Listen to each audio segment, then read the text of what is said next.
Good morning students. आज स्नातक part 3 psychology honours industrial psychology का मैं एक नया चैप्टर शुरू करने जा रहा हूँ और इस चैप्टर का नाम है थकान, जिसको अंग्रेजी में फैटिग कहा जाता है।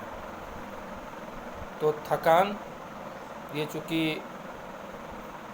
2 या 3 लेक्चर में आपको समाप्त होगा ये, इसलिए आप सभी लेक्चर को देखना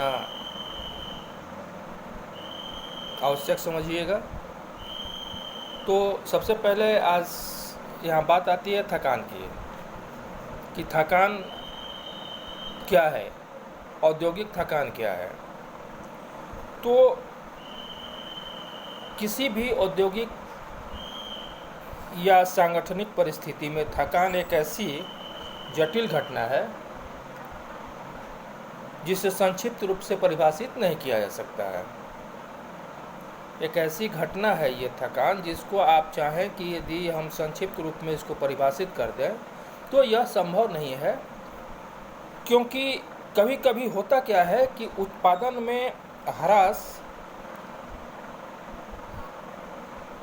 दिखाई तो देता है, परंतु कार्यकर्ता में किसी भी तरह का कोई कमी या उसकी मांसपेशियों में किसी तरह का थकान दिखाई नहीं देता है।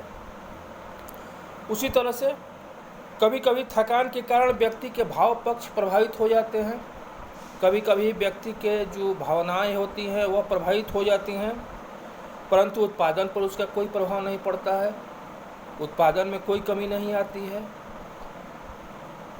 कभी कभी थकान के फलस्वरूप कार्यकर्ता का भाव तथा उत्पादन दोनों ही प्रभावित होता है। मेरे कहने का मतलब यह है कि यदि थकान को आप संक्षिप्त रूप में परिभाषित करना चाहें तो यह संभव नहीं है, क्योंकि इसमें बहुत सारे पक्षों का समावेश होता है।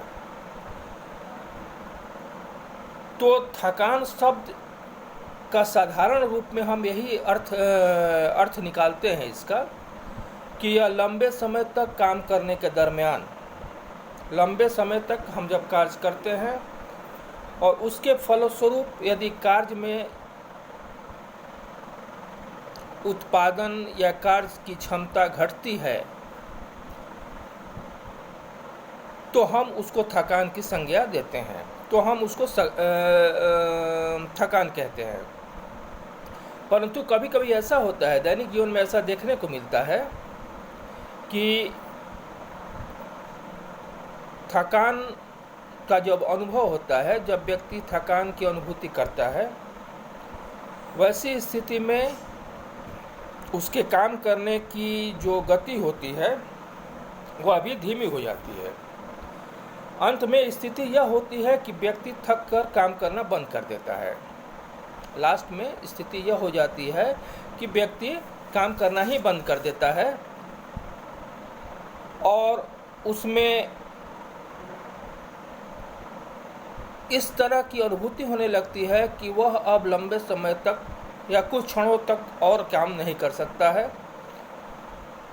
क्योंकि थकान की अवस्था में क्षमता संबंधी ह्रास हो अथवा थकान हर लंबी क्रिया के बाद ही हो, यह कोई आवश्यक नहीं है। यह कोई आवश्यक नहीं है कि थकान में मांसपेशियां थके ही, और यह भी आवश्यक नहीं है कि थकान हर लंबी क्रिया के बाद ही हो, यह कोई ज़रूरी नहीं है। कभी कभी हम देखते हैं कि थकान बहुत ही जल्दी हो जाती है। जो ही हम काम शुरू करते हैं, कार्यकर्ता जो ही काम शुरू करता है और वह थकान की अनुभूति करने लगता है। तो ऐसी स्थिति में, या कहें कि औद्योगिक क्षेत्र में, थकान शब्द को एक विशेष अर्थ में लिया जाता है। थकान शब्द को एक विशेष अर्थ में लिया जाता है और आज औद्योगिक तथा वैज्ञानिक युग में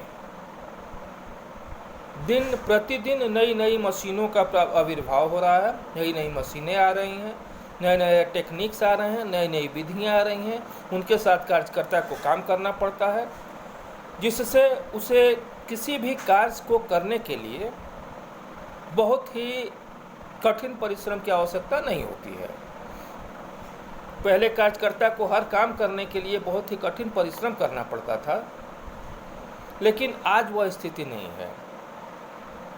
मशीनों के आगमन के बाद नए टेक्निक्स और नई विधियों से काम करने के फलस्वरूप आज बहुत कठिन परिश्रम नहीं करना पड़ता है, और इस वैज्ञानिक प्रगति ने औद्योगिक क्षेत्र में एक आंदोलन सा खड़ा कर दिया है। यह जो प्रगति है, यह जो मशीनीकरण है, वह मशीनीकरण आज के औद्योगिक क्षेत्र में एक नवीन क्रांति ला दी है, और मशीनों के औद्योगिक क्षेत्र में आ जाने से परिश्रम कम और उत्पादन ज़्यादा होने लगा है। ठीक है, इसमें मशीन जब आ गए तो वैसी स्थिति में परिश्रम कम करना पड़ता है श्रमिकों को, साथ ही साथ उत्पादन भी ज़्यादा हो रहा है। और परंतु इस सब के बावजूद भी मशीनों का संचालन और नियंत्रण कार्यकर्ता को ही करना पड़ता है। ऐसा नहीं है कि कुछ मशीन है, ऑटोमेटिक मशीन है, परंतु उस ऑटोमेटिक मशीन को भी शुरू करने के लिए, बंद करने के लिए कार्यकर्ता की ही आवश्यकता होती है।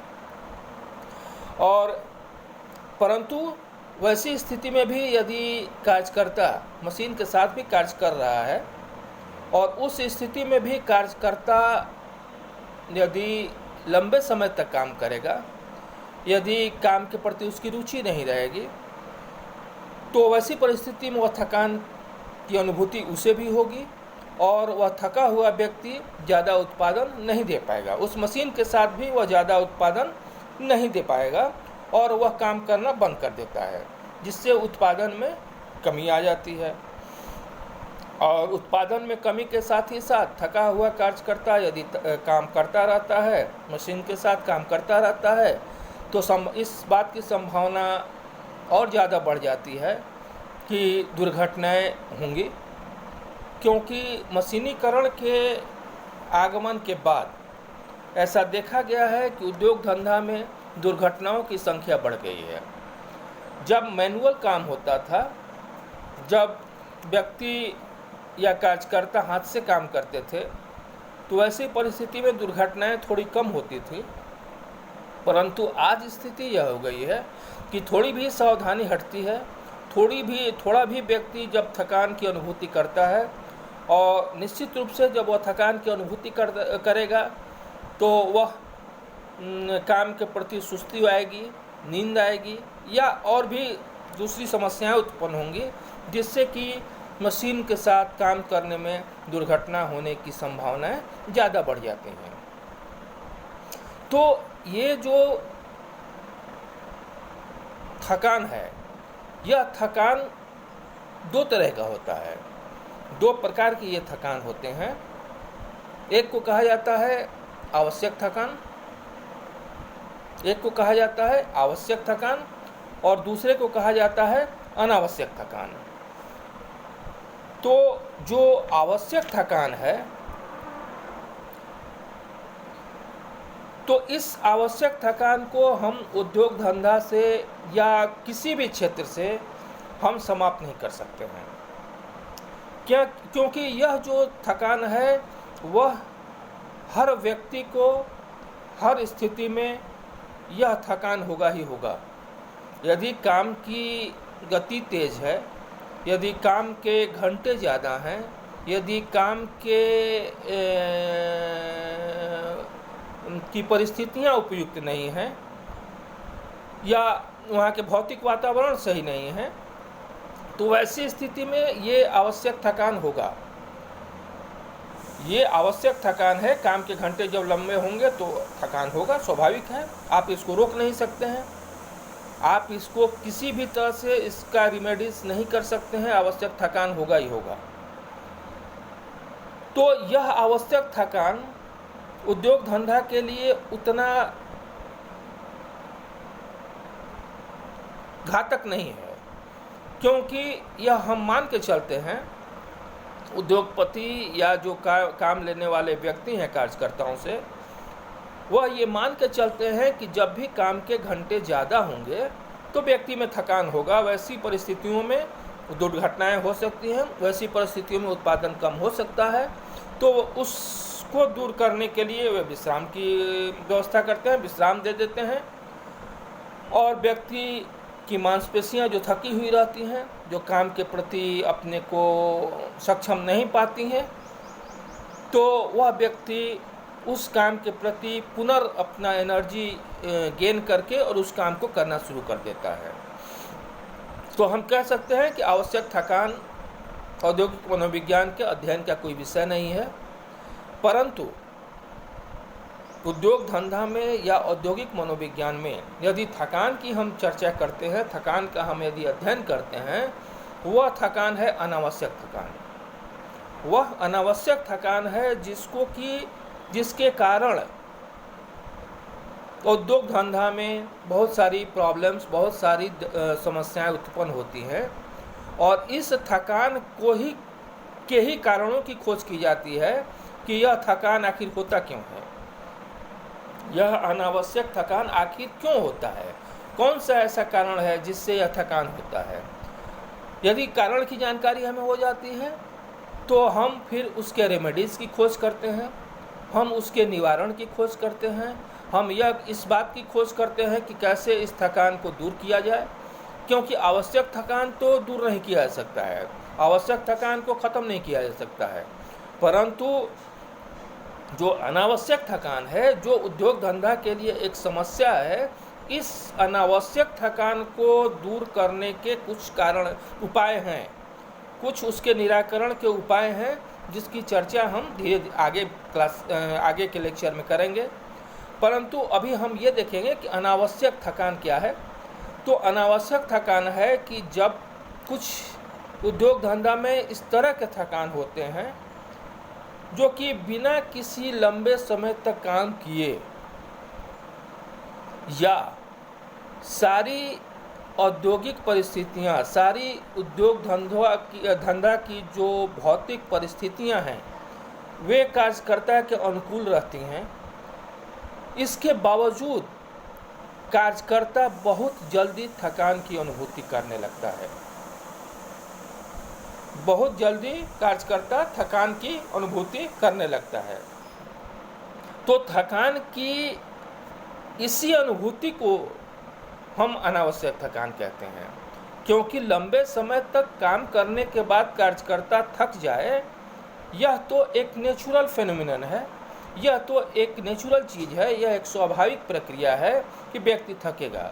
परंतु काम करते ही कोई व्यक्ति थक जाए, काम करते ही उसमें थकान की अनुभूति होने लगे, वह थकान जैसी फीलिंग उसके अंदर आने लगे, तो इसको ही हम अनावश्यक थकान कहते हैं। यह जो थकान का प्रकार है वह अनावश्यक थकान है, और यही उद्योग धंधा के लिए अभिशाप है। और इसी थकान को दूर करने के लिए या इसी थकान के क्या क्या कारण है, इसके विषय में हम लोग अध्ययन करेंगे। तो आज मैं आपको बता रहा हूँ कि थकान के कारण कौन कौन से हैं, वह कौन कौन सा कारण है जो थकान को उत्पन्न करता है। तो इसमें सबसे पहला जो थकान का कारण है वह है लंबी कार्यावधि। लंबी कार्यावधि यानी कि लंबे समय तक काम करने की अवधि। लंबे समय तक काम करने की अवधि तो इसमें है कि जैसे यदि कार्यकर्ता, पहले लोगों की ये धारणा थी कि हम जितने लंबे समय तक काम कराएंगे, कार्यकर्ता जितने लंबे समय तक काम करेगा वह उत्पादन उतना ही ज़्यादा देगा। ये धारणा थी कि यदि कार्यकर्ता से हम 10 घंटा 12 घंटा काम लेंगे तो उत्पादन ज़्यादा देगा। लेकिन मनोवैज्ञानिकों ने यह सुझाव दिया, उद्योगपतियों को मनोवैज्ञानिकों ने यह सुझाव दिया कि काम के घंटे लंबे होने से उत्पादन क्षमता नहीं बढ़ती है। उत्पादन क्षमता को बढ़ाने का और भी बहुत सारे फैक्टर हैं, या उत्पादन क्षमता जो कम होता है, उसके बहुत सारे और भी कारक हैं जो उसको प्रभावित करते हैं। लेकिन यदि आप ये चाहेंगे कि काम के घंटे बढ़ा देने से उत्पादन ज़्यादा हो जाए, तो यह संभव नहीं है। उन्होंने कहा कि काम के घंटे आप जितने कम करेंगे, काम के घंटे यदि आप कम रखेंगे, तो ऐसी स्थिति में कार्यकर्ता उत्पादन ज़्यादा देता है। क्यों? क्योंकि कार्यकर्ता को ये पता होता है कि उन्हें 6 घंटे काम करने हैं, और अध्ययनों में भी यह बात स्पष्ट हो चुका है कि जब काम के घंटे घटाए गए हैं, तो ऐसा देखा गया है कि उत्पादन पहले से ज़्यादा होता है। पहले से ज़्यादा होता है मतलब काम के घंटे जब ज़्यादा थे, उस समय जितना उत्पादन होता था, उससे ज़्यादा उत्पादन काम के घंटे जब कम किए गए तब हुआ। कहने का मतलब यह है कि काम के घंटे जब कम होंगे, तो निश्चित रूप से कार्यकर्ता में थकान की अनुभूति कम होगी, क्योंकि लंबे समय तक काम करने के बाद कार्यकर्ता थक जाएगा, यह निश्चित है। और वह थका हुआ कार्यकर्ता बहुत ज़्यादा उत्पादन नहीं दे सकता है, और जब वह उत्पादन ज़्यादा नहीं देगा, तो उत्पादन के साथ ही साथ और भी दूसरी जो औद्योगिक समस्याएं हैं वह उत्पन्न होती हैं, और उन औद्योगिक समस्याओं के उत्पन्न होने से उद्योग धंधा में और भी बहुत तरह की कठिनाइयां उत्पन्न होने लगती हैं। उसी तरह से थकान के और भी जो कारण हैं, उसमें से दूसरा कारण है आपका कि इम्प्रॉपर इन्वायरमेंट,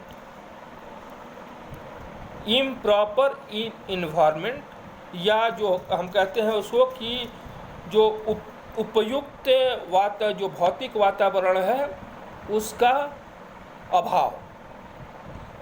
जो क्योंकि कार्यकर्ता जब उद्योग धंधा में काम करता है, तो वैसी परिस्थिति में कार्यकर्ता को एक कृत्रिम वातावरण में काम करना पड़ता है।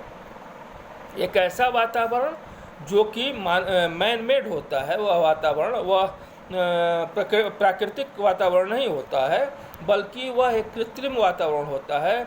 उस कृत्रिम वातावरण में कार्यकर्ता जब काम करता है, और वहाँ पे यदि काम की परिस्थितियाँ या जिस वातावरण में वह कार्य कर रहा है, वह कार्यकर्ता के अनुकूल नहीं है। वह कार्यकर्ता के अनुकूल नहीं है से मेरा तात्पर्य है कि मान लीजिए कि वहाँ का तापमान कार्यकर्ता के अनुकूल नहीं है, वहाँ पर काम करने वाले लोगों के अनुकूल नहीं है। तापमान चाहे तो बहुत ज़्यादा हो, 70 डिग्री फ़ारेनहाइट से ज़्यादा हो, या तापमान बहुत कम हो, तो दोनों ही परिस्थितियों में चाहे तापमान ज़्यादा हो या कम हो, ये वायुमंडलीय जो अवस्था है, इस वायुमंडलीय अवस्था को यदि हम सही ढंग से यदि बैलेंस नहीं रखते हैं, यदि संतुलित नहीं रखते हैं, तो वैसी परिस्थिति में हमको वहाँ पे कार्यकर्ताओं को काफ़ी असुविधा होती है, वह जल्द थकान की अनुभूति करने लगता है।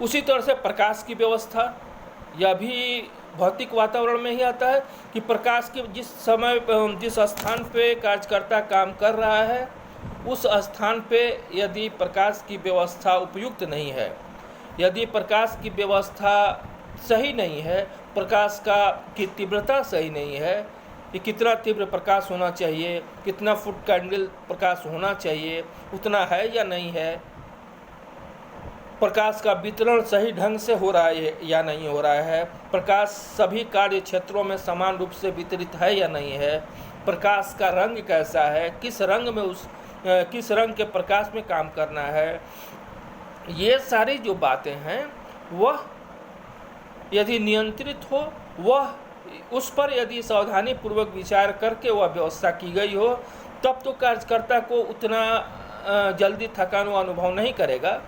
लेकिन यदि ये सारी व्यवस्थाएं सुव्यवस्थित नहीं हों, ये सारी चीज़ें यदि सुव्यवस्थित नहीं हों, तो वैसी परिस्थिति में कार्यकर्ताओं में थकान की अनुभूति जल्द होती है। उसी तरह से वायु संचार का जो जिसको वेंटिलेशन कहते हैं, उसकी व्यवस्था सही नहीं हो, वेंटिलेशन की व्यवस्था यदि सही नहीं हो, तो वैसी स्थिति में भी कार्यकर्ता उमस का अनुभव करता है। उसमें उष्णता की उसमें क्या बोला जाता है, ह्यूमिडिटी ज़्यादा रहने से कार्यकर्ता में थकान ज़्यादा होता है। तो उसी तरह से नॉइज़ हो, शोरगुल हो, ये सब जो चीज़ें हैं वह भी कार्यकर्ता के ये को प्रभावित करते हैं, उसके थकान को प्रभावित करते हैं। कार्यकर्ता बहुत जल्दी थकान की अनुभूति करने लगता है। आज का क्लास मैं यहीं ख़त्म करता हूँ।